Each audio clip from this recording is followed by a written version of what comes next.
Njoroge Kibugu was just 3 years old when he began playing golf. Despite being barely taller than the golf clubs, he would accompany his father to the course, who at the time was the captain of the Uganda Golf Club.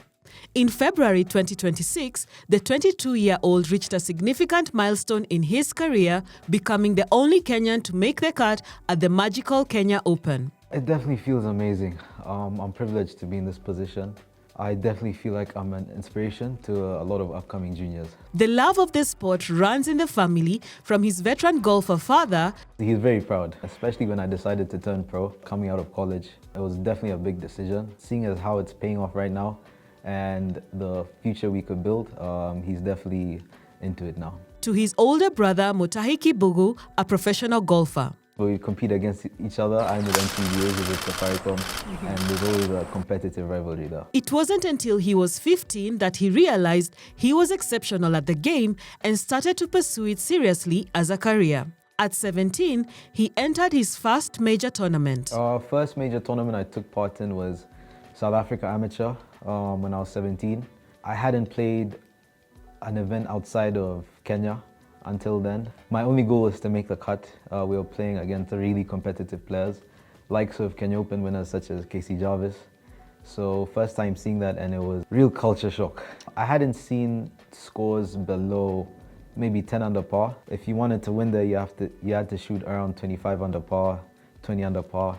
And I was just good enough to shoot 1 under par at the time. Since then, he has participated in more tournaments across South Africa, Zimbabwe, Zambia, Ivory Coast, Ghana, America, Scotland, Egypt, Uganda, Tanzania, and Rwanda, with each drive, chip, and putt earning him lucrative professional tournament winnings. So my first paycheck came in, first big paycheck came in Ivory Coast. I think I made around 1,000 euros.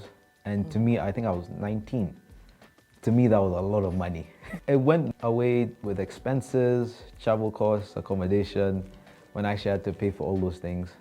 And I might have had a bit of fun here and there, but it was definitely worth it. But it also helped me learn that you have to know what you're doing with your money and you can't just be reckless with it. The most prize money I've won in a single event came at Kenya Open. It was $7,000. And before that was Uganda Open, which was, I think, 750,000 Kenyan shillings. I finished second there. So those are my two biggest payouts. Yeah, hopefully there's more to come. Njoroge secured his first official brand sponsorship in December 2025, something most professional golfers aspire to obtain, to cover costs during the competition, such as entry fees, travel, accommodation, and top-tier equipment. They've been able to support me through the events. We won one Equator Tour with them, which was really nice. We were together over the whole of MKO, that whole period, which was very nice for both of us. Golf is a demanding sport that requires more than his natural talent and thorough preparation. For Njoroge, that means sticking to a routine to maintain a strong work ethic. Mondays to Wednesdays is the same routine. So it would be gym in the morning, range in the afternoon, and putting sessions in the evening. Thursday, Friday, Saturday, I'd be on the course, and then gym after. Course sessions are the whole day, but we're not just playing to score. We're playing to get numbers on the course, different situations, simulating different things, and yeah. And Sundays is my off days. Over time, he has also enhanced his mental toughness on the course, which is regarded as a crucial part of the game. There's a lot of mental battles because you experience a lot of emotions, but you kind of have to battle all those voices in your head because there'll be points where you get angry, there'll be points where you get excited or sad or you'd want to give up. So it's a constant battle and it's a 4-hour period. Well, with us professionals, it takes 5 hours.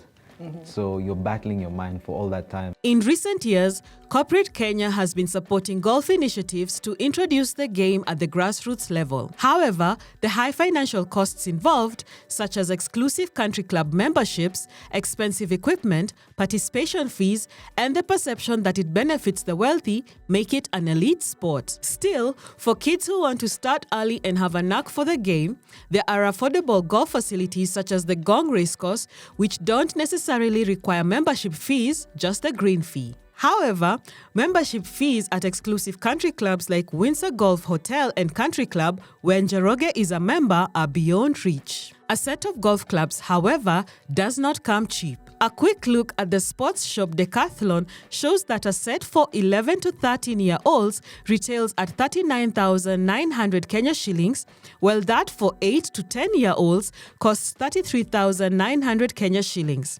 A set for kids aged 5 to 7 costs 23,900 Kenya shillings.